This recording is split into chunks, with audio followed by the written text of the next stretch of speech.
Like and subscribe for endless entertainment. Our story starts off with a little one crash landing on Mars and awakening to find the princess of the Vers Empire showing him some love in order to save his life. 5 years later, we find Salem excited to finally visit Earth for the first time, while asking many questions about the unending water source and breathable air that can be found on the planet, when Count Cruteo suddenly interrupts their conversation, then asks the princess to go to her own chamber since she will be leaving soon, so Salem bids Slaine farewell as he remains in the room surrounded by darkness.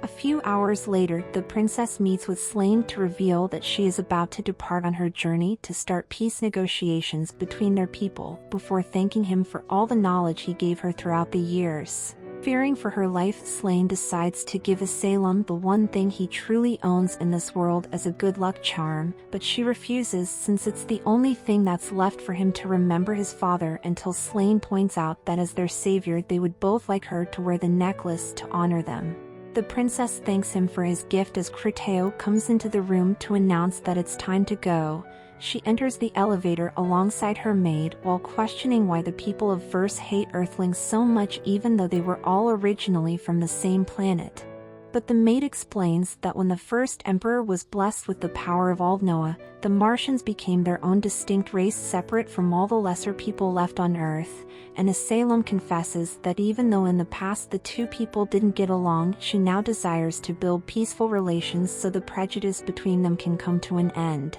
On the level above, we see the Count slapping his hardwood across Slaine's face, while blaming him for putting all the stupid thoughts about harmony in the princess's head, which has now put her at the mercy of their enemies, then warns that the next time his punishment will be far more severe.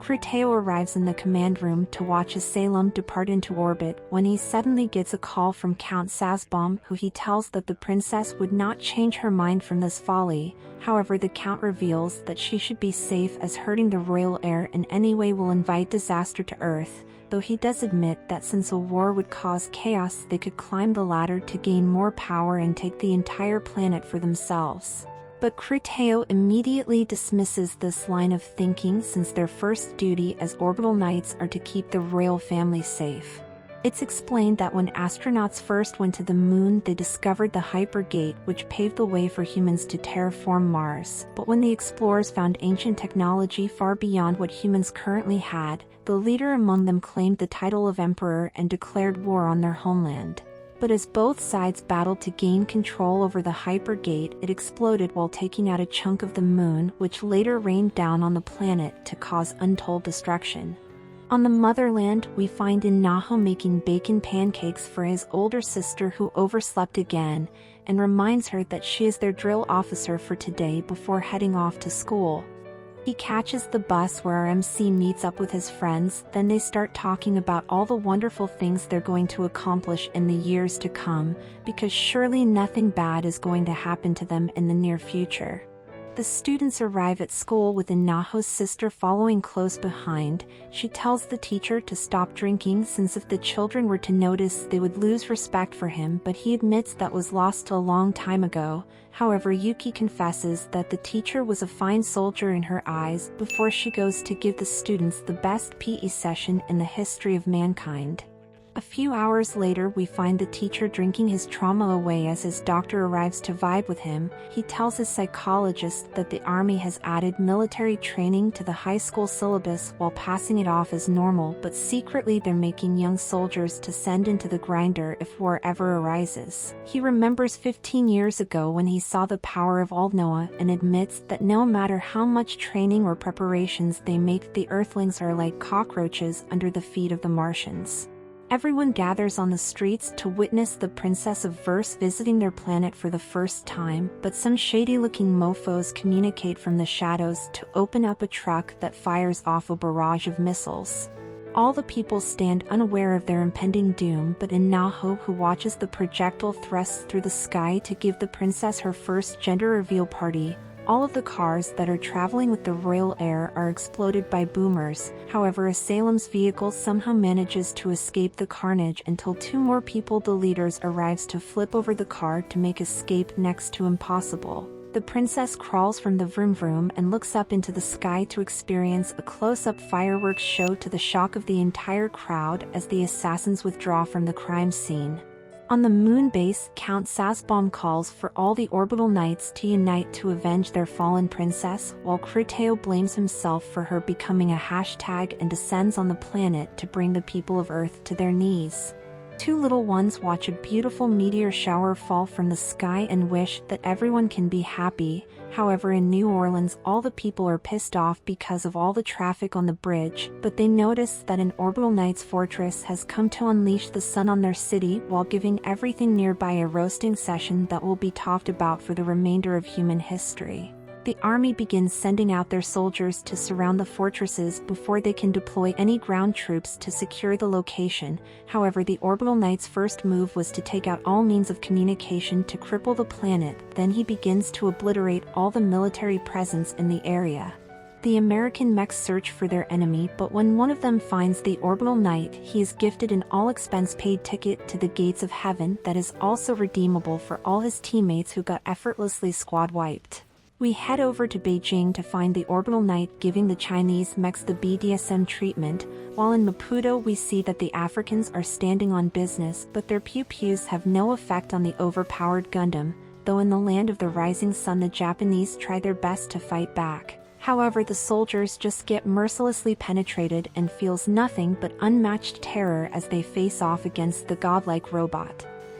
The news report that all the major areas had come under attack, so everyone starts evacuating to the shelters scattered throughout the city. Inaho calls his sister to ask when she's going to pick him up, but Yuki tells him that she will be fighting in the war, so he should go on one of the transport vehicles and head to safety. Our MC travels through the city where he notices two strangers standing under the bridge and tells them about the evacuation, but the woman introduces Inaho to the floor before asking why the people are leaving, so he explains everything that's been happening around the world. She confesses that the princess is still alive since the unnatural gravity of Earth made her too sick to travel, and it was a body double that became past tense. Then Inaho admits that help will arrive here soon since he already texted the evacuation team their location. They go inside the transport truck conveniently filled with all the relevant characters where they nearly crash into a squad of titans. Inaho's sister tells them to leave and find somewhere safe immediately since this place will soon become a combat zone.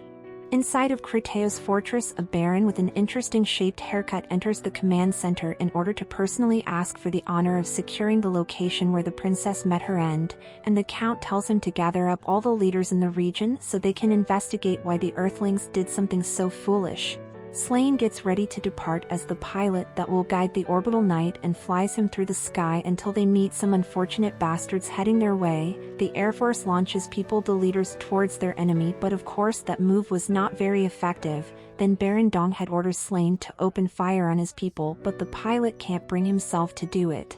The orbital knight takes control to show the low-leveled noobs that they're nothing compared to people who paid for the DLC character, while taunting Slaine about how effortlessly the Earthlings were slaughtered. The assassins stand on the bridge waiting to return home alongside his daughter, but when Baron Wiener headlands in front of his fellow Martians, he congratulates them on completing the mission before wiping them off the face of the earth to hide the truth of what really happened. The orbital knight notices that one witness remained alive and tries his best to reunite the young lady with her father, as the Titan squad arrives on the scene and begins wasting ammo on their opponent while Inaho's sister goes over to rescue the civilian. She takes the woman into her arms before making a hasty retreat to safety, trusting that the rest of her teammates can hold off the orbital knight. Baron Phallichead jumps over to the enemy mechs to start playing a lethal game of patty cakes with all his victims, then returns his attention to the assassin's daughter. The teacher tries his best to keep the Gundam busy for as long as possible,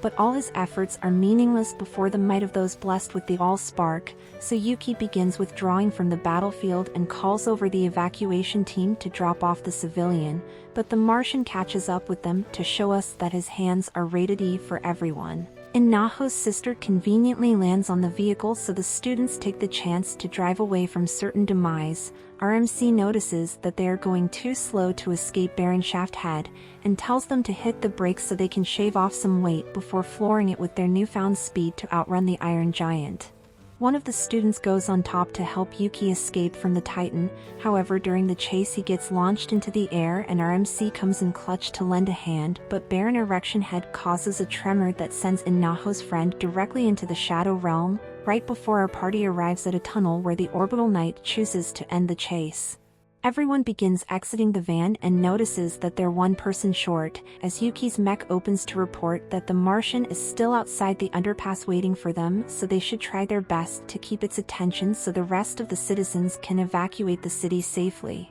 But Inaho becomes the leader of the survivors and decides that instead of being decoys they are going to put the Orbital Knight on a t-shirt to avenge their fallen friend, and our party makes the school their base to recover weapons that can lead them to victory.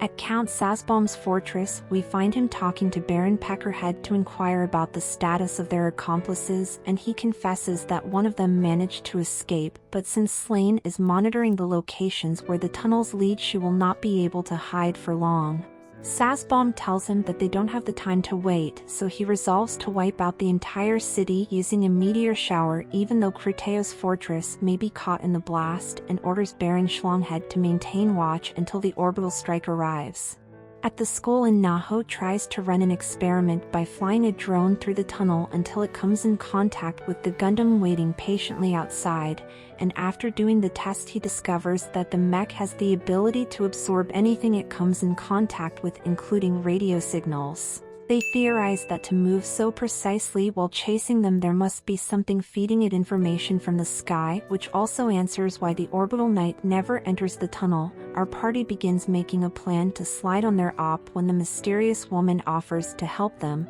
along with the assassin's daughter who seeks to get it back in blood.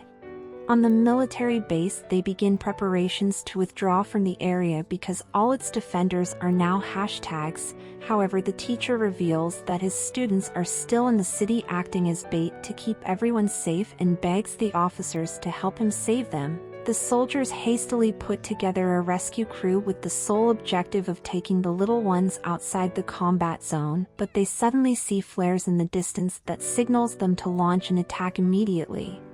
Our Autobots roll out with the two waifus in the armored vehicle, and Baron Willyhead instantly gets notified of their movements. The students spot the Orbital Knight coming their way and see the cameras that send him information hovering close by. They start firing smoke grenades into the sky to block his vision, which renders the Gundam momentarily useless, until Clutch God Slaine arrives on the scene to direct the Martian towards the car carrying the assassin's daughter.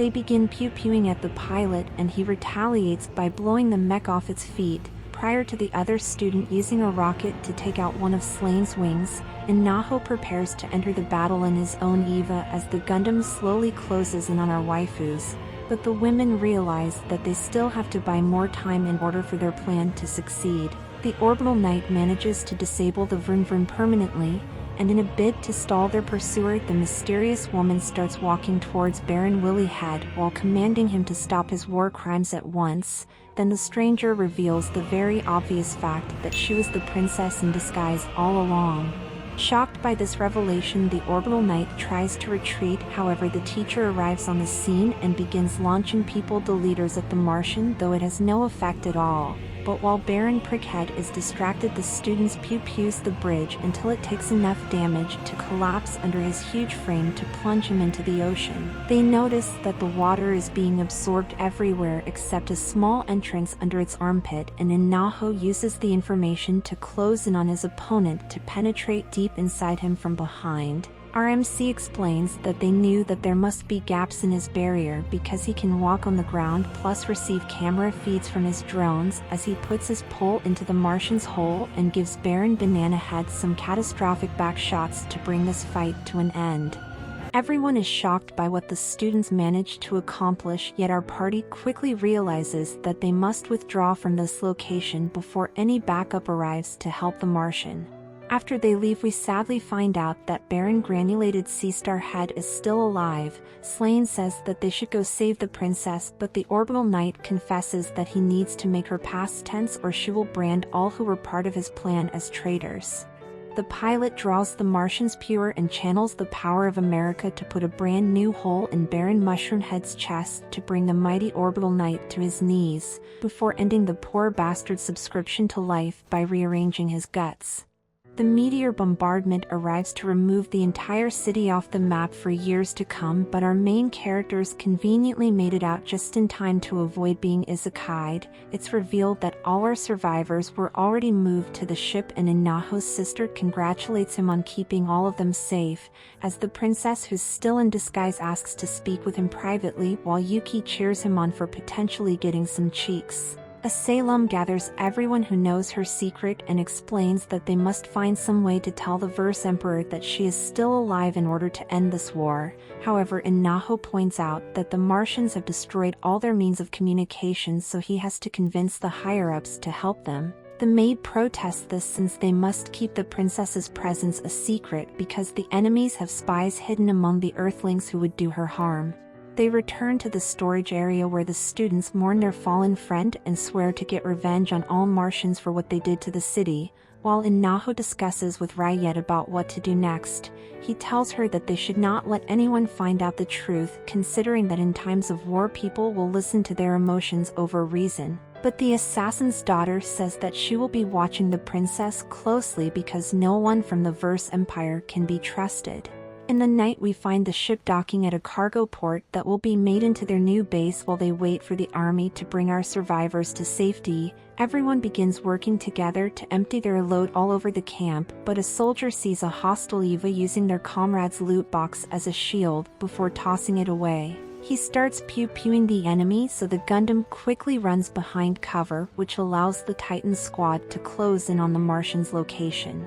The Orbital Knight rejoices from this challenge and activates the Aldnoah drive to power a super hot plasma blade to do battle with his foe. They use their advantage and range against the melee unit, but he cuts through any projectiles that come close before going over to show the Earthlings how they divide by two on Mars. Our survivors have regrouped on the ship to flee back to the sea where they can destroy it from afar. However, the Orbital Knight comes on board to play catch with his sword and take out a control tower. The student watches as their doom slowly walks towards them, and the princess resolves to reveal herself to him despite the risks if it means that everyone else will be safe, but Inaho tells her to remain inside while he takes on this new threat. RMC gets ready to kick some ass while giving the two students their own roles to perform. They activate their titans to face off against the Orbital Knight, and Inaho starts pew-pewing with explosive ammo, but it's not very effective, so he swaps to armor-piercing rounds, which forces the Martian to use the extreme heat of his weapon to change the trajectory of the hole makers in order to keep himself safe.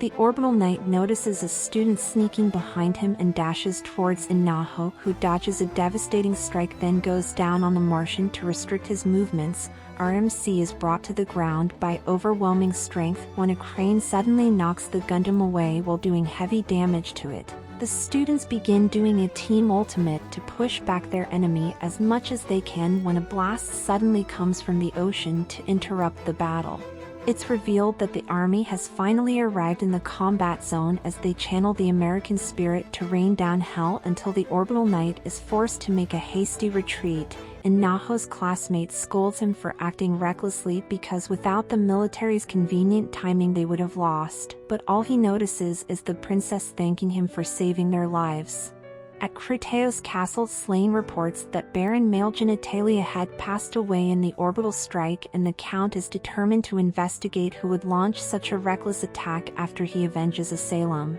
The pilot is about to reveal his discovery until he remembers that anyone could be involved in the conspiracy against the princess. Then Count Criteo drives his third leg deep into Slaine's stomach for daring to speak out of place, before leaving the young man breathless on the floor. The pilot goes down to the docking area where he sees the Orbital Knight coming back from a shameful defeat. After hearing the details of the battle, Slaine realizes that it must have been the same person who destroyed Baron Glizzyhead, but the Martian says that he will get his revenge once the repairs are completed.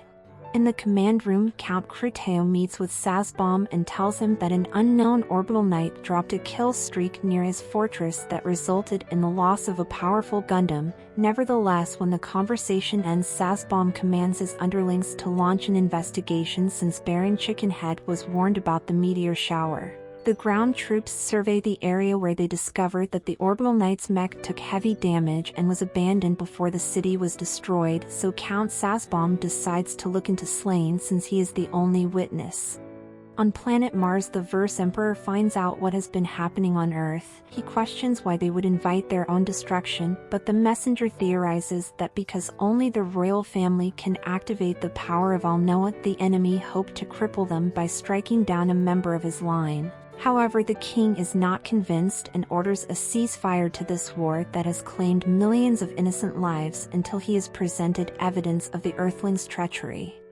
We go over to the ship where our MVPs meet with the officers who thank them for their help, while the princess makes her way to the command center to reveal the truth to everyone, as an alarm suddenly goes off because the samurai Gundam has returned to get it back in blood. He draws his sword and begins destroying all the Purus around him as the Titan squad prepares to deploy. The teacher tries to help but is overcome by PTSD while the other mechs channels the American spirit, but the Orbital Knights proves that his parry game is on point before giving the poor bastard a free lesson in penetration, then stands in front of the command center so they can no longer use their weapons freely. The Orbital Knight begins smuffing on the low-level noobs, and only backs up when finally a worthy opponent arrives to have a legendary battle. Inaho starts pew-pewing to lure the vengeful Martian into close combat, but when the fight seems lost, it's revealed that our MC is using combustible armor to deflect the blades with high-powered blasts while taking the chance to hold his enemy in place. Inaho tells the commander to tilt the ship, which makes both of the mechs start to slide towards the ocean, but in the last minute our MC ejects from his EVA, leaving the Orbital Knight to fall into the water with his plasma blades and abruptly perish in a massive steam explosion that completely destroys the awesome mech, as Inaho gently glides down into the merciless embrace of the ocean. At Criteo's fortress, the Count watches the transmission of the ceasefire, then decides to speak with the Emperor directly using the audience chamber, where he's told to uncover the details of the princess's assassination. Slaine watches as everyone leaves the room, which gives him a chance to sneak in unnoticed so he can activate the tower that transports his mind to Mars. The pilot runs through the castle until he finds the throne room and sees that the king of the Great Vers Empire is a bedridden old man. Slaine kneels before the monarch to tell him of all the secrets that he has discovered about the conspiracy within the Orbital Knights. The Emperor listens to all the pilot's revelations, then thanks him for the information, but after he leaves it's revealed that Count Sazbom has already poisoned the king's mind against all Earthlings, and accuses Slaine of exploiting the princess's death by spreading lies that benefit his people while turning Martians against each other. Confronted by what he believes to be the true nature of the people born to Earth, the Emperor begins the war anew with the goal of complete genocide across the entire planet. Criteo commands his guards to put Slaine on a t-shirt, but Sazbom asks to take him alive since his father was the head researcher of the Alnoa drive, so he may know something useful. The pilot takes a Martian hostage to ask about our party and the direction they were last seen headed, before making his way to the docking area where he constructs an escape plan to successfully depart from Criteo's fortress. On the ship, the commander assembled all our survivors to a meeting and explains that as of this moment, all of them have been drafted to fight for their very existence on this planet. The recruiters begin interviewing all the candidates who had military training in high school to assign them a task in the war, but the princess escapes enlistment by pretending to have an illness. Our party discusses their new jobs in life when the teacher comes over to tell them not to worry because everyone on both sides of this war are virgins to the occupation since all the experienced soldiers passed away 15 years ago in the moon explosion. Inaho points out the teacher survived the battle, but he explains they went up against the enemy Gundam with a fleet of tanks, so they were all slaughtered, and after he wrote his report about the Martians' advanced technology, the officers in command thought he went mad, then dismissed it.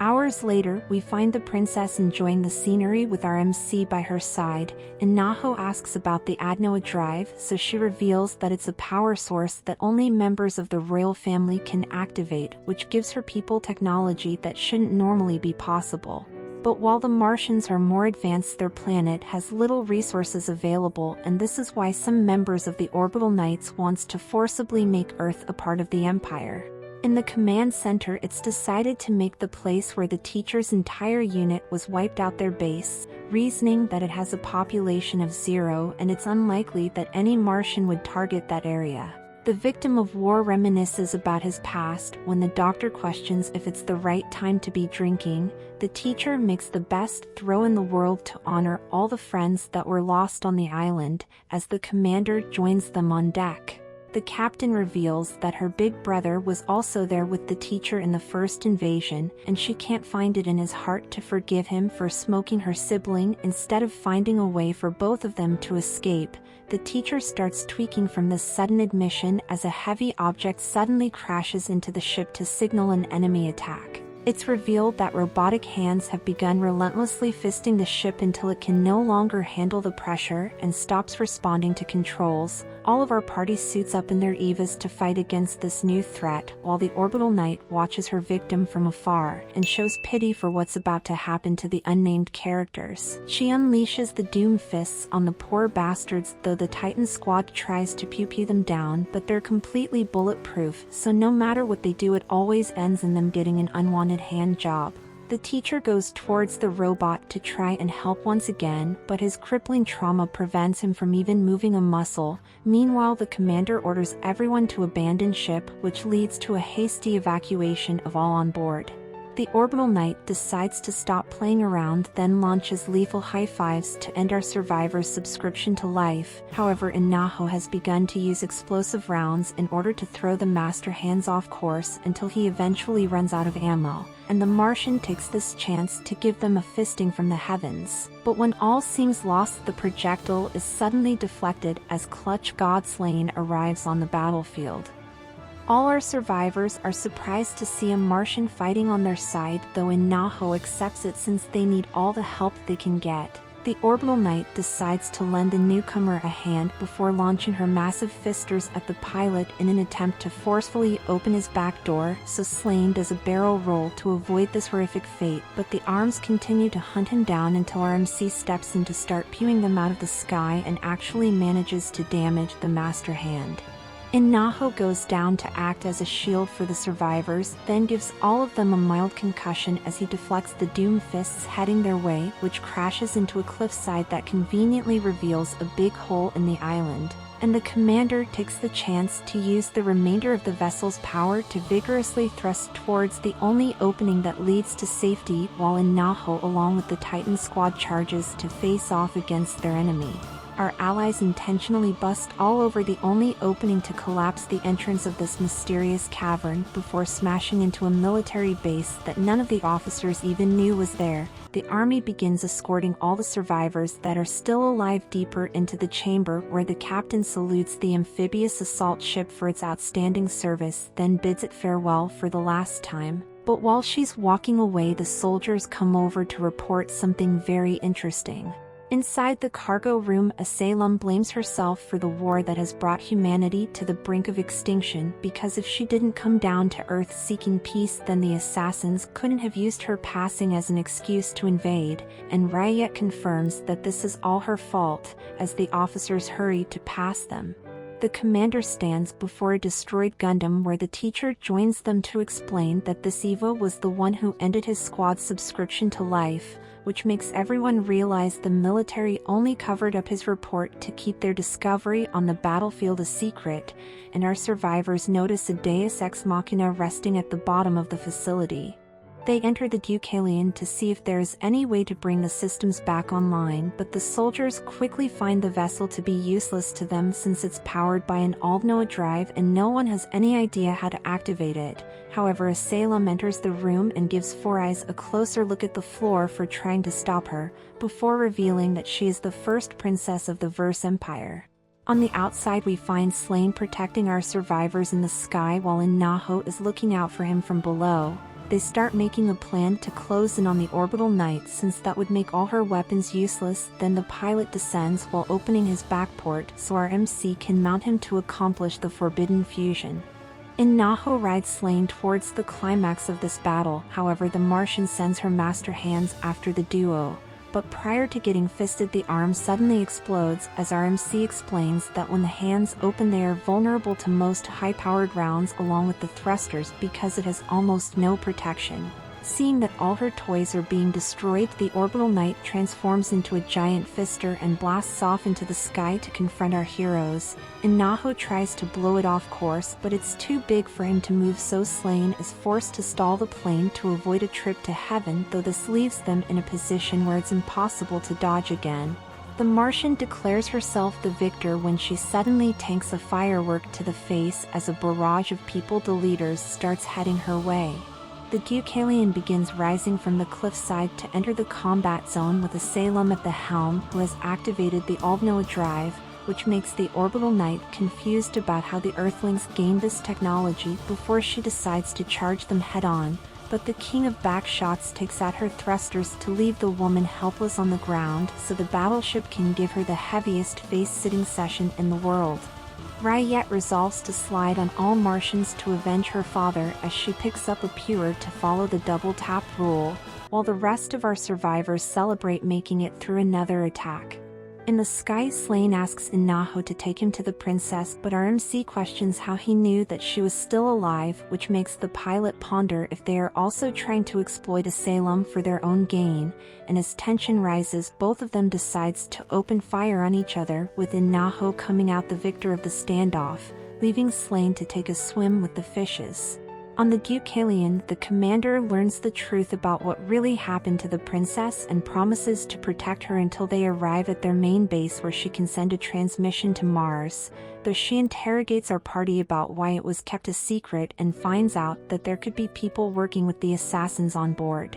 Asylum along with Inaho leaves the audience room when his friend suddenly interrupts them to discuss the rumors of Martians on board, then announces his intentions to slide for his friend again, but after the princess apologizes to him on behalf of her people, it's proven that the Great Horny can even overcome the endless flames of vengeance. Our duo goes up on the deck where Inaho tells her about the pilot who saved all their lives, but he conveniently leaves out how that meeting ended, and Asylum shows him Slaine's good luck charm, then reveals that when they were kids he told many stories about how beautiful his home planet was, which made her dedicated to seeking peace between the two people so they can both benefit from a healthy relationship.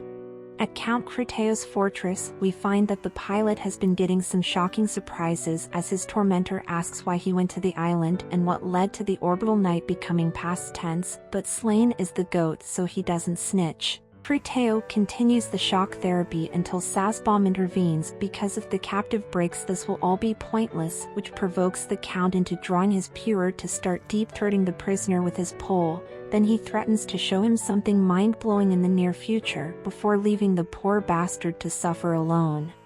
A few tragic hours later, the Martians decide to try a different method of persuasion and start assaulting the young man relentlessly as Criteo watches his victim's pain in endless euphoric bliss. Eventually, our goat reaches his limit and accuses the Count of being a part of the Orbital Knight's conspiracy to use the princess's passing as an excuse to make war with Earth. However, the accusation enrages the Count to the point where he unfolds his people corrector and channels the memory of his ancestors to use plantation breathing form 1864.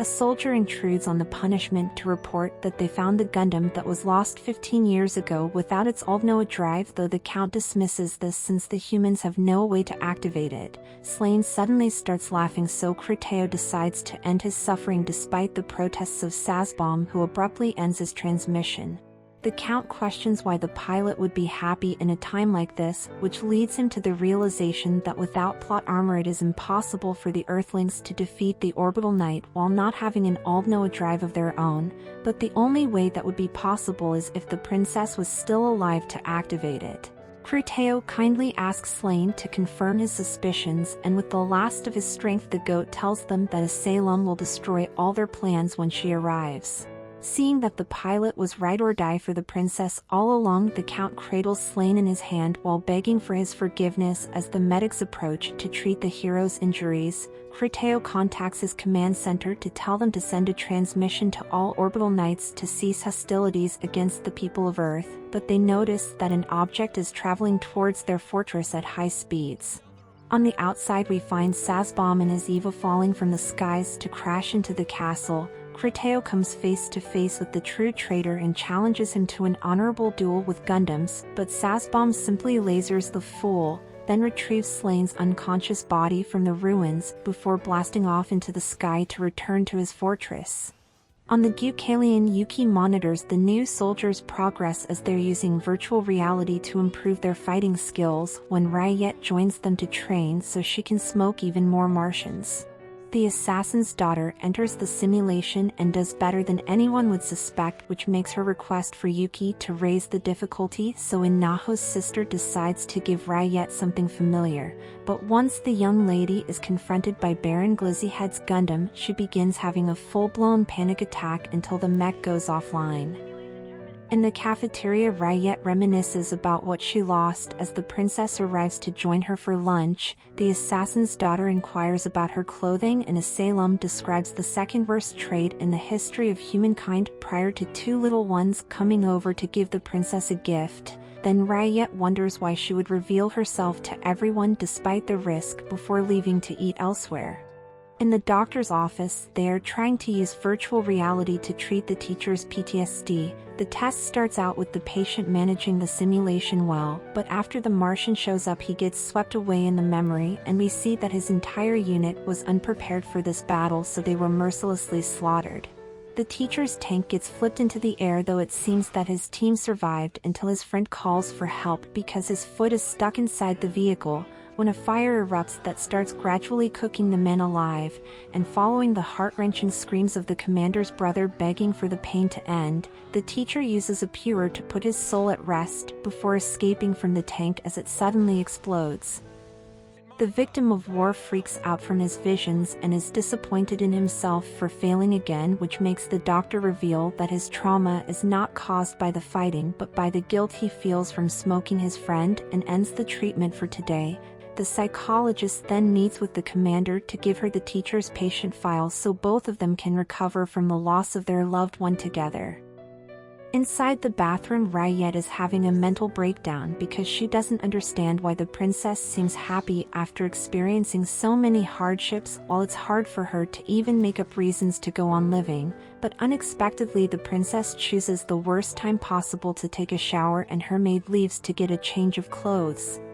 Salem enjoys the hot water running down her curvaceous body when Ryet comes from behind and uses Slaine's good luck charm to give a royal neck massage until the princess gives up on fighting back. Then she allows the loot box to fall to the floor. The Aldnoah drive abruptly deactivates, which freaks out the command center and forces them to make a crash landing, though luckily nothing was damaged. Everyone realizes that something must have happened to the princess, so they rush to her location where she's found without a pulse, but Inaho begins doing CPR in an attempt to resuscitate Salem. And after a few minutes of trying, the princess of the Vers Empire finally escapes the cold embrace of death. RMC inquires into what happened as Ryet steals the commander's purer to persuade the doctor's party to leave the room immediately. Inaho questions what caused this to happen, and the confused woman confesses that she is a Martian who was sent to Earth alongside her father with the promise of nobility if they put the princess on a t-shirt. But after completing the mission, the orbital knight made her an orphan in order to keep his secret safe. Ryet admits to them that she has no one on Vers or this planet to care about anymore. However, when Salem revealed the truth, all the people accepted her and gave the princess a place among them, despite the fact that if she never came down to Earth, then no one would have suffered the effects of this war.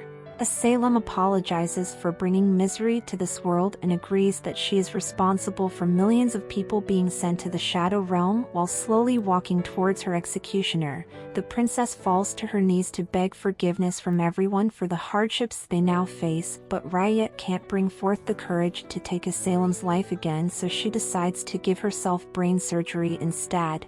Inaho Flash steps over to introduce the woman to the floor, where our MC declares that he doesn't care about which planet she came from since they have been fighting together all this time. Then 100 IQ Inaho entrusts the mentally unstable lady with the lethal weapon, and thankfully the commander is there to take it back before ordering Yuki to put Ryet into custody.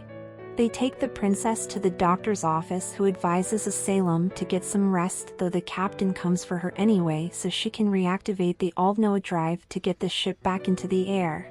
At Sasbom's fortress, Argot awakens from sleep mode to find the Count by his side, who tells Slaine that Cruteo has been made into a hashtag and reveals that his father once helped him in the past, thus his actions were simply to repay an overdue favor. Then the Orbital Knight confesses to being the true traitor behind the conspiracy to put the princess on a t-shirt.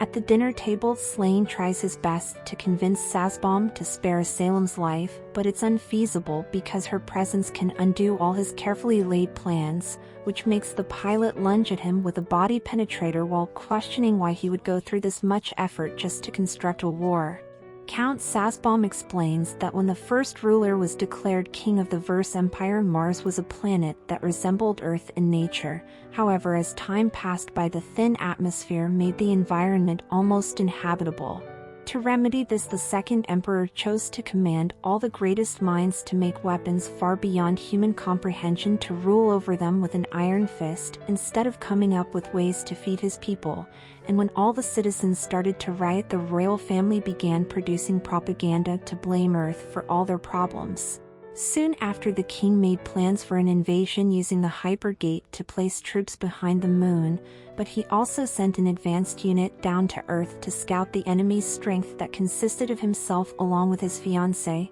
where they suddenly got warnings of massive objects heading their way after the moon fragmented into many pieces. Sasbom's betrothed gets trapped in the lava, so she begs him to abandon her, and with a heavy heart he left her behind before the island was blown to smithereens. The Count says it's the royal family who causes Mars to suffer by not taking Earth's resources and also sending his fiancée to her grave, but with this war he will correct all their mistakes while getting vengeance on their entire bloodline for what they took from him, before warning Slaine that even though his father once saved his life, anyone who stands in his way will be swiftly dispatched. On the Deucalion, the commander contacts the main base to signal their arrival prior to going underground to land the battleship into the port area. All our survivors begin to depart from the vessel, and seeing that it's finally safe, the students decide to step away from the fighting until they're called into action again. The first princess of the Vers Empire enters the conference room to start a transmission to Mars, where she reveals that it was traitors within the Orbital Knight who tried to assassinate her to get an excuse to plunder this planet. Then Salem commands all her royal subjects to stop this war immediately and begin peace negotiations with Earth as soon as possible. At Sasbom's fortress, Slaine is brought to Cruteo's Gundam, which is now useless since its Aldnoah drive deactivated when the Orbital Knight passed away. The Count discloses that they found the princess's location by following a broadcast the Earthlings sent to their moon base, but since his allies control all the communication systems, Salem's cry for peace will remain unheard. Sasbom releases Argot from his chains and gives him the choice of joining the planet where he was born or fighting for the Empire who raised him, before going into the command room to make his fortress descend and bring down a great calamity on the people of Earth. On the army's main base, they begin sounding the alarm to signal an incoming attack as Sasbom knocks on their front door. The military tries a futile attempt at retaliation and the Count returns fire upon them, though his people, the leaders, penetrate deep into the ground to explode inside the enemy's soft spots. The Titan squad is deployed to fight anything that enters the hole, but when Sasbom descends from the heavens, he begins handing out Michael Jackson concert tickets to all the soldiers who are present, before sending out his ground troops with the sole objective of ending the princess's subscription to life. Salem sits in the ruins of her hopes and dreams while coming to the realization that words alone cannot stop this conflict, so she signals Inaho to reveal that to shut down the fortress they have to defeat the Orbital Knight or get her close enough to manually deactivate its Aldnoah drive. The commander prepares to launch the Deucalion, however they suddenly take heavy damage from the Martians' artillery units as the princess arrives on the scene to try and get on board. all the enemy soldiers start focusing their fire on Asylum, but Ryet comes in just in time to distract them long enough for Inaho's friend to pull her inside the battleship so she can escape. The captain tries to contact the command tower, but after receiving no answer, she launches a barrage of boomers at the doors to create their own exit so they can make a temporary retreat into the atmosphere. Inaho makes a plan to drop decoy robots from the sky to cover the main force that will land on the fortress with the goal of disabling all the turrets, which will allow the princess to descend safely to turn off the Aldnoah drive. Inside Sasbom's fortress, the Martians receive a report of an overwhelming force rapidly approaching and fire off bombardments of anti-air missiles that wipe out the decoys, which release flares to disrupt their sensors. Then the Titan squad skydives into the combat zone to enact their plan. The student starts panicking, but a veteran gives her encouragement before being blasted into the Shadow Realm as all the turrets turn towards our allies to devastate their unit. But luckily Inaho's plot armor protects him from becoming a casualty, so he can close the distance to clear the way for a safe landing prior to unleashing all his boomers to capture the zone for the rest of the team. Our allies get ready to send down the princess to the drop site and opens the hatch to find Sasbom patiently waiting outside, who begins pounding the battleship with rockets until it slowly falls back to Earth. But the commander decides that she won't go out like a little bitch before ordering the helmsman to kamikaze the Deucalion into the Count's fortress in a desperate venture to do any damage they can. Yuki tries to contact the battleship and the teacher answers to inform everyone of his party's current state before giving them the responsibility of completing this mission. Inaho's sister enters the vessel, where it's found that the princess somehow remained unharmed during the crash, so she throws her comrade's loot box on the floor, then takes his place to pilot the mech towards the Aldnoah drive. Asylum awakens from sleep mode confused, though she quickly remembers what happened. She asks Yuki if there can ever be peace between their people after what they've done, and Inaho confesses that nations start wars all the time for many different reasons, which is why even after this one ends he won't detest any Martians just because of where they were born. But Sasbom intercepts the channel to say that he's their biggest hater, who hates the way Earthlings walk, talk, and even dress, as he takes flight on the battlefield to block our allies' way. Inaho resolves to take on the Orbital Knight by himself while the rest of his unit escorts the princess to the Aldnoah drive. The Count commences the fight by calling his two Zords to come to his location so he can begin a fusion montage with all the parts of the Orbital Knight's Gundams that have been destroyed thus far to form a Walmart Voltron. Inaho pews his opponent, however the shield absorbs the projectiles, which gives Sasbom the chance to reveal his noble phantasm to strike down our protagonist, but Inaho passes the quick-time event. Then the Titan squad tries to help, though the Count nearly high-fives the poor bastards before fisting them into the afterlife. We see the pilot flying overhead to search for the princess, where he gets targeted by the Earthlings and is forced to land the sky carrier for the last time. Slaine raises his weapon at a Titan, who commands him to surrender prior to the turrets putting an end to his life, as a Martian comes over to explain that enemy combatants have made their way inside the fortress. Our goat is confused since everyone knows that he is an Earthling, but the man says it doesn't matter where Slaine was born because anyone willing to point their weapon at the enemy is their ally before he's sent to Martian Jesus. The young man is forced to run away from the pursuing Earthlings all the way to the docking area, where he's compelled to enter Cruteo's Gundam for protection, but surprisingly Slaine is able to reactivate the Eva's Aldnoah drive because when the princess saved his life, she also unknowingly gave our goat the authority of an orbital knight. On another side of the fortress, Yuki is pinned down by the Martians on ending attacks, so Asylum thinks of another route which leads to their objective that is too small to travel in with robots. Inaho's body abruptly breaks through the ceiling, with Sasbom following close behind to bring an end to their existence, and the Titan squad engages in a fruitless attempt to hold him off while RMC pleads with them to run away. The Count launches the Doom Fists to take out an unnamed character, which gives Inaho the chance to do massive damage to the Martian by targeting the gap within the barrier to destroy the remote control that signals as fisters. Then he blows up Sasbom's leg and puts the mighty Orbital Knight on his back before standing over him with a Purer so the Count can see the face of the one who bested him. The waifu party exits their Titan to take the princess down the route that the Aldnoah drive is being kept so she can start the process of deactivating the fortress's power source, leaving our MC by himself to face off against the orbital knight who refuses to stop fighting. Inaho tosses away his weapon to throw hands with Sazbomb and the Count charges at him, but our MC easily dodges the attack before going over to equip the Faparms 9000. The Martian continues the march forward to make Inaho a head shorter, but he gets a free tummy tuck in return that takes all the strength out of his knees, as Slaine arrives on the battlefield, though he's not sure whose side to take.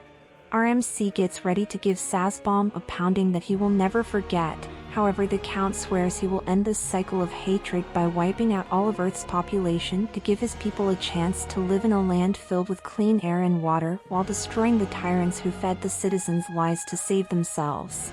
After hearing this speech, Clutch God Slaine decides to save the orbital knight by tackling the two fighters into the room where the princess was turning off the Aldnoah drive. Our goat exits his Gundam to see the princess checking on Inaho to make sure he's alright when she suddenly gets an unexpected backshot prior to having her mind blown. Sazbomb thanks Slaine for saving him like his father did until our goat draws his Pure and just starts blasting up to the point where he runs out of ammo, so the Count has to show him where to aim his next shot. But before Slaine can end the Martian, he is distracted by Inaho's broken body desperately making his way towards the unmoving form of Asylum to see if she can be saved. The new orbital knight warns him about touching the princess as the two men meet each other for the first time in person. Then our MC draws a weapon and earns an extra hole in his head as a reward, leaving Slaine alone in the room surrounded by all the carnage this war has caused.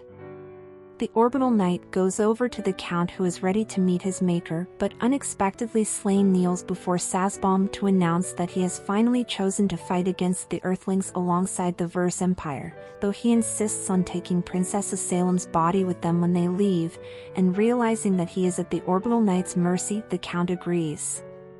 The invaders activate their Gundams, then escape from the broken fortress to return to their people, while the waifus enter the room unaware of what just happened. The two women rushes our protagonist back to the doctor, where through some peak level of plot armor we find that he is somehow still alive in critical condition. However, they can't get him to the underground shelter for treatment since the Aldnoah drive deactivated a few minutes after the explosion.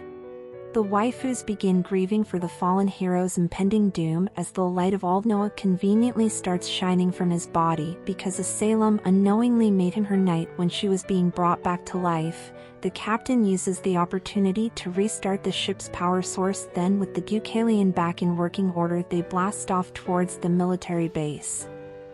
19 months later, the Earthlings have managed to establish a new headquarters hidden among the fragments of the moon. A unit of Titans is dispatched to destroy the transport ships trying to resupply the enemy, and upon encountering the vessels they launch an all-out assault, though the pew-pews has no effect since a gravity field is throwing off their aim. The Martians carry out a counterattack while acknowledging that it would be near impossible to hit a target at this range, when abruptly one of the Titans is turned into fireworks, followed by his teammate who meets the same end. Both sides are confused on how someone could be so precise under the effects of a magnetic flux as the orbital knight arrives on the scene to protect his allies. Clutch God Slaine flies at the Earthlings while they attempt to put up an admirable resistance. However, all their efforts are meaningless before the might of the Martians' glorious evolution of Gundams being piloted by a man skilled enough to bring out its maximum potential. The orbital knight returns from sliding on the ops to find Sazbomb waiting to praise him on a job well done alongside a servant who bows to his new master. The young man tells Harklight that there is no need to act submissive since he is not a true Martian, but the servant doesn't care because our white-hair king has officially attained the title of knight and should be respected for it.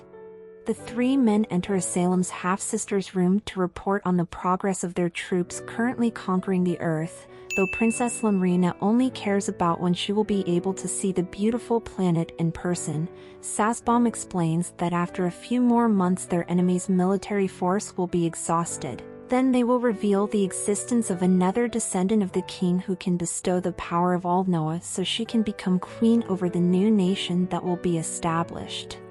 The princess is suddenly enraged because she has always hated the royal blood running through her veins and ponders if the count only kept her alive to use as a tool to fuel his ambitions, so Sasbom apologizes for speaking out of place while preparing to leave the room, but Limrina asks the Rizlord to remain behind to give her some private lessons about the earth. Down on the motherland, we find the waifus relaxing on the beach listening to Princess Salem's recent broadcasts where she endorses the Orbital Knight's invasion, reasoning that the Earthlings have carelessly consumed their near-endless supply of resources despite the damage it inflicts on the environment, and these actions must be stopped before the negative effects become irreversible. The classmate wonders what happened to change Salem's mind about peace. Thus Ryet speculates that she lost hope in finding a way for their people to coexist together, then decided to side with her own subjects rather than standing up for what is right. On the Deucalion, the captain discusses the fact that the higher-ups think the Aldnoa drive could deactivate again at any time, so they're sending our allies on all the most dangerous missions without any support from other units to act as sacrificial pawns to gain an advantage. The waifus return on active duty while resolving to make it to the end of the war alive, when the alarm abruptly goes off to signal an enemy attack, which makes all the bad bitches head towards their posts on the battleship as the Deucalion prepares for war. On the outside, the Gundam uses a 1-mile domain expansion to freeze everything around him by absorbing the heat from the environment to slow down the movement of particles. The Titan squad gets ready to combat the Martian by turning on the defroster inside their robots, before emptying the force multipliers upon the foe. However, the Earthlings' mechs are instantly frozen solid the moment they come in contact with the white haze until the pilots are forced to play a lethal game of English or Spanish prior to becoming #. The waifus try to pew-pew the Orbital Knight, though none of the hole makers can hit their target, but when it seems that they are powerless before the Martian's glorious evolution of Gundams, Inaho arrives on the scene and tells the queens to fall back. Our MC, using the computer system in his bionic eye, starts testing different types of ammo against the Martian, where he discovers that the projectiles are missing because the Meissner effect is throwing it off course once the temperature drops below zero. Thus Inaho concludes that the mech must be spitting the heat it swallowed close by in order to keep the pilot safe from its effect. Our MC equips the Akimbo perk, then dashes in to confront the Martian alone, while continuously detonating the grenade launcher's boomers prematurely to keep him safe from the Gundams sucking away the warmth on the battlefield, which allows Inaho to close the distance effortlessly with such skill that even the Orbital Knight commended the young man prior to getting an all-expense-paid ticket to the gates of hell. Following a hard-won battle, the waifus run over to check on our MC, where it's revealed that he just came back to active duty after somehow recovering from a blowjob to his head. Then our party returns to the Deucalion so they can blast off into the atmosphere towards the military space base. But while en route, the battleship receives another transmission of Salem spreading propaganda to justify the war to her people, though Inaho quickly notices that something is off about her way of speaking. On the Martian's fortress, we find Count Sasbom commending Princess Limrina for acting like her half-sister. However, this puts the woman in a bad mood until Slaine comes in clutch by glazing the way she performed the role instead, which makes Limrina confess that she watched the first princess very closely regardless of the sad truth that they never met each other before her unfortunate demise. After the broadcast, Slaine and his servant walk down the halls. When our white-haired king leaves Harklight behind to enter a room, he kneels in front of the first princess of the Vers Empire, who has remained unconscious ever since Sasbom introduced a bullet to her brain, and begins telling Salem about what's currently happening in the world. Meanwhile, inside the communication room, Princess Limrina, disguised as her half-sister, is being praised by the king for coming back to them stronger than she has ever been in the past, though after he leaves, the young woman shows nothing but contempt towards her grandfather. In a moment of weakness, Princess Limrina seeks out Slaine, but overhears him talking with the maid about the Deucalion defeating another Orbital Knight, and dreading the reality that he must fight Salem's friends because it will make his princess sad whenever she awakens to bless this world with her presence. A few hours later, Sasbaum is concluding his meeting with the monarch, who begs him to take care of his granddaughter. The Count ponders how once he lied that Salem was in the Shadow Realm, while now he must lie that she is still alive, then asks Slaine his opinion on the future of the Vers Empire. The young man says that Mars can prosper once again by taking Earth's resources for themselves, though in reality the upper class would hoard most of the profits, leaving the other citizens no better off than they are now. Sasbaum agrees with his assessment, thus he resolves to change the system after conquering the Earth by controlling the power of Aldnoah through Princess Lamrina, since soon she will be the last member of the king's bloodline alive. The two men go into the docking area to return to the moon base, where Slaine finds that the Gundam's Aldnoah drive has been deactivated as his side chick watches in the distance. The young man questions why she would do something like this, so Lamrina tells him to ask Princess Salem to restart the mech, since he is loyal enough to still be in love with her despite the pitiful state she's in. The Rizlord tells Lamrina that everyone loves the things she has done for them, but the young lady clarifies that they only admire the Aldnoah factor found inside the Emperor's descendants, before questioning if he only views her as a replacement for Salem in case she never wakes up. Slaine takes off his shirt to show Lamrina his scars, then he tells the princess how the Martians have treated him just because he was born on Earth, which makes the young woman realize that other people have also suffered for how they were brought into this world. Then the princess tongue wrestles the Rizlord to turn Slaine into her orbital knight so he can activate the Aldnoah drive on his own, and lead the Martian army towards a battle that will bring their dream of taking over Earth closer to reality. While she goes to visit Sleeping Beauty to declare that everything Salem loves in this world will soon be hers. Hidden within the fragments of the moon, the Deucalion finally arrives on the military base, and Inaho sits in his room going over the recent broadcast of Salem when the waifu enters the room to see her old friend. She is curious about his new eye, and RMC explains that it's an analytical engine that allows him to carry out very complex calculations in an instant, like how much weight Inko has put on from stress eating during the war, and using this system Inaho has determined that the person on the broadcast is lying about being the princess because of the stress patterns in their voice. In the conference room, the captain attends a meeting where the generals discuss that their orbit will bring them close to the enemy camp and a large-scale battle is expected until the two settlements drift away from each other, when the alarm suddenly goes off to signal an enemy approaching from below, so our party quickly assumes their roles to get ready for war. Sasbaum arrives on the battlefield and orders a strike force to start the skirmish against the Earthlings' base while the Titan squad waits behind debris to ambush the Martians. Both sides launch an all-out attack on each other, but they run into the same problem of the magnetic flux, making their pew-pews near impossible to hit. Abruptly, an enemy ship is turned into fireworks because Inaho can use his plot device to calculate how much the projectiles will be thrown off and adjust his aim. Seeing that RMC is styling on the Martians, Sasbaum focuses all his hole makers on the goat, though Inaho uses the rock as cover before launching his own counterstrike, which would have been lethal if Clutch God Slaine wasn't on the battlefield.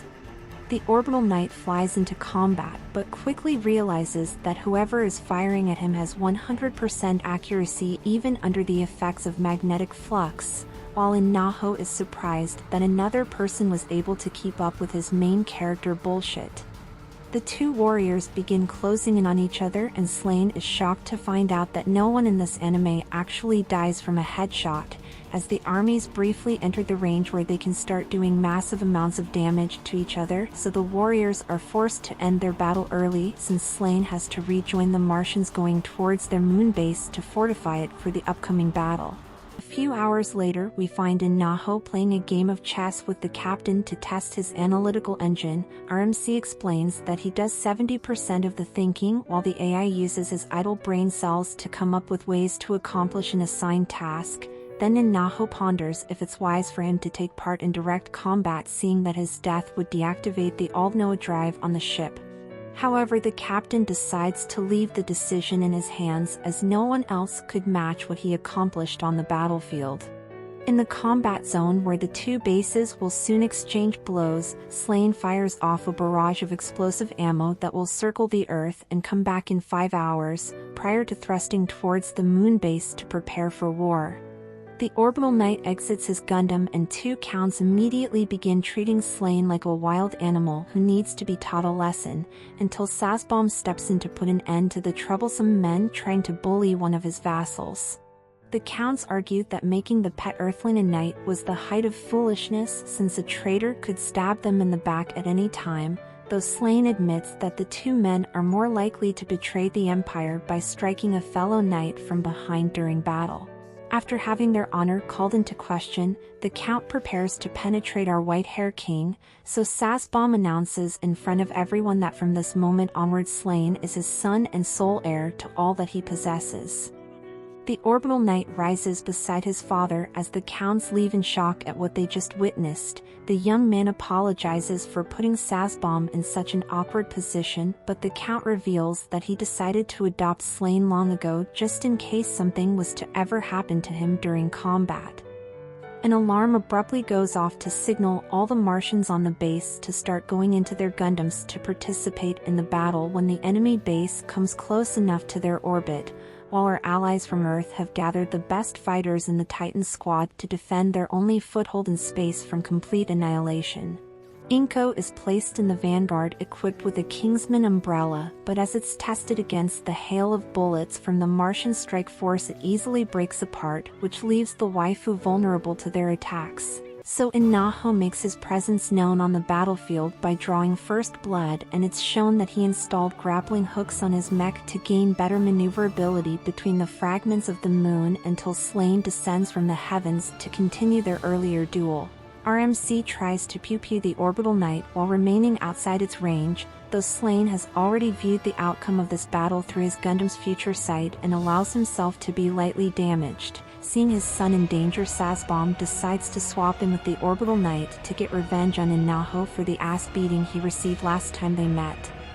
RMC targets the opening in the Count's barrier, but notices that it's no longer in the same spot. Sazbom sends the giant fisters to penetrate Inaho, and they manage to grab hold of the grappling hooks before the Earthling can escape, leaving the young man at his enemy's mercy, when help unexpectedly comes from Slaine, who cuts RMC free so he can retreat behind cover.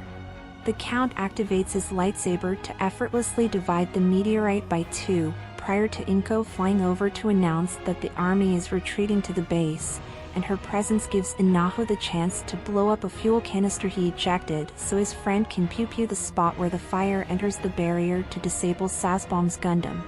The Count asks his son for help, but Slaine merely watches the timer on the screen approaching 0 that signals the barrage of bullets he launched earlier to destroy his father's mech beyond repair. The Earthlings watch in awe while Inaho confesses that he would have been caught in the trap too if Inko wasn't there to create a path to safety, and Slaine further elaborates that he only needed RMC to disable the Count's barrier for the plan to work. Sazbom questions why our white-haired king would do this to him after spending over a year scheming together about making a better nation, but Slaine says that even though he loves the Count like a father, he could never forgive anyone who would plot to hurt Princess Salem. Then the man that ignited this entire war smiles before the second barrage falls to send him off to the depths of hell, because he knows that there is still someone left to complete the work he has set into motion. A few days later, we find the Count at his father's funeral promising to honor his memory by finishing the task of conquering the Earth in the name of the first princess of the Vers Empire, and by studying Slaine's voice pattern Inaho deciphers that Princess Salem is alive somewhere on the moon base. After the speech, the Count meets with Harklight, who admits that he was born of the third class to an impoverished family that used all their resources just to get him a place in the orbital knight, so he truly respects Slaine for starting at the bottom until he's now near the peak of power, and following this speech the Count takes his new duty in hand while declaring that the new era they are building will be a place where everyone is treated equally. The two men meet with Princess Lamrina, who is saddened by the news of Sazbom's passing, since when she was simply a bastard born from the lust of the second king, only the late count was there to take care of her, so the princess bestows the special status upon Slaine as the guardian of the royal heir under the condition that he never forgets to serve her needs before anyone else's. On a fortress in space, three counts discuss Slaine's rapid accumulation of power in such a short time, and push their ally on the planet to toss away his morals against harming the innocent so he can gain enough territory to become a real threat that the other counts can rally around. Down on Earth, we find the teacher and Inaho's sister coming back from a mission. They meet with their superior to get a special task to escort the Deucalion when it arrives to resupply, since they are familiar with the crew. It's revealed that while Inaho was healing from getting pewed in the head, Yuki went around begging all the officers to discharge her brother from service, but because our MC was too valuable to let go, they decided to commission the young lady far away so she can't bother anyone else. The alarm suddenly goes off to signal the Titan squad to assume their battle formation. The teacher says the unit's main goal should be to keep the Gundam away from the city, prior to ambushing it with a near-endless supply of pew-pews, which has never worked once in this entire series. Then the orbital knight unleashes the balls stored in his sockets upon them to create a gravity storm so strong that nothing they have can penetrate it.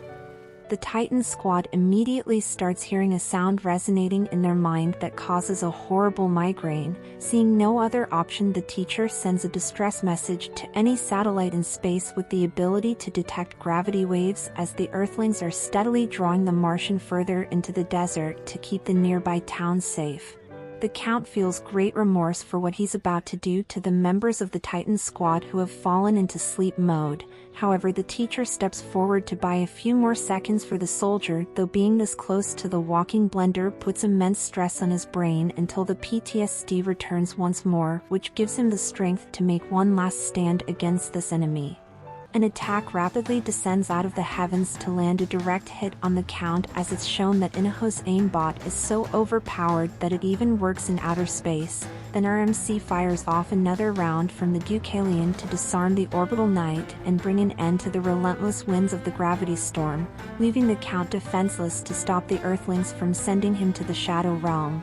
Near our allies' base hidden within the moon fragments, the army gets an alert of an unknown unit quickly approaching their exact location. The army throws everything they have available at this monster, but the Count easily avoids all efforts to stop him until he gets close enough to blow up the Earthlings' most vital compound single-handedly. Slaine returns to the Martian base victorious and earns the undying loyalty of all the members of the Orbital Knights, while the two Counts watch as the man they once called a dog has transformed into an alpha wolf that's become too powerful to stand against by themselves. The Deucalion arrives on the planet where our allies meet to talk about the recent attack on their base, where Inaho discerns that they located it by tracking the supply shuttles to the destination and chose this moment to attack because all the previous reinforcement has left to go on another campaign someplace else. But after the meeting, our MC analyzes the recording further, then decides that Slaine must be taken down even if he's Salem's most loyal friend. Inaho goes to the doctor to check on how much strain the plot device is currently placing on his body. When Yuki unexpectedly enters the room to ask for a private conversation, the young woman tells RMC that she always regretted the day he was forced to become a soldier, since the reason she originally joined the military was to keep him safe. However, when they brought his unconscious body back to the ship, Yuki knew it was a mistake to not steer Inaho away from this path.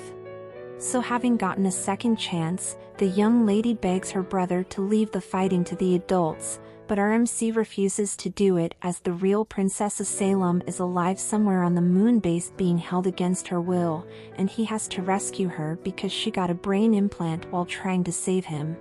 Inaho goes down to the dungeon to speak with the Martian they recently captured. RMC reveals that he met their princess during the time she was on Earth, though the Count thinks he is trying to get him to sell out his nation, until Inaho explains everything that has happened up to this point, including the theory that Salem has been locked away in secret. Count Mazurek gives this information some thought, then concludes that the story must be some kind of earthling trick meant to deceive him, when Riot arrives in the dungeon to confirm that it was Count Sazbom who used her father as an assassin to eliminate the princess to start this war. And seeing a member of the Vers Empire accuse the higher-ups of such a dishonorable act causes the Count to remain silent while reassessing all he has been told. Outside the prison, Riot insists that they should put an end to the Martian subscription to life, considering that no one from the Vers Empire can be trusted. However, Inaho proclaims that he knows that she no longer believes this, which makes the young lady confesses that the only thing she hates more than Martians is herself for being fooled by them. A few hours later, we find that an alarm is going off on the base to signal a prison break, so the captain orders the Titan squad to suit up and search for the escapee. Count Mazurek hides behind a container, but he notices Riot standing in the dark holding a Pure, who tells the Martian to follow her to the location where Inaho is waiting to pick them up. They successfully escape from the base, and our MC explains that in exchange for their help he wants the Count to find out what really happened to the princess along with Slaine's objective in continuing the war. When the group reaches far enough away from the Deucalion, Count Mazurek is set free to return to his fortress and the two men shake hands before parting ways, though Inko watched everything take place in the distance, then reports that nothing is wrong, as she questions why they didn't tell her about this plan. Inside the moon base, Slaine is showing his princess the different types of birds to explain that even while some of them are flightless, only the beautiful ones that are kept in a cage truly suffer. On the outside, Harklight gets a report for Slaine, but no one can find him, so Princess Lamrina interrupts them and discovers that many members of the Orbital Knight have been trying to get a private meeting with her.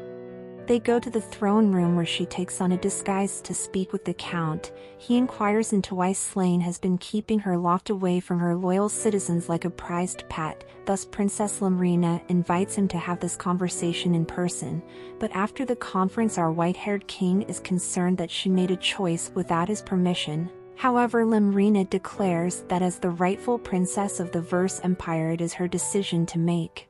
The two counts enter the moon base to kneel in front of the royal heir while thanking her for seeing them on such short notice, where the blonde bastard abruptly inquires into who will be taking on Sazbom's duty to be the royal protector, but Slaine steps in to explain that he has already assumed the position.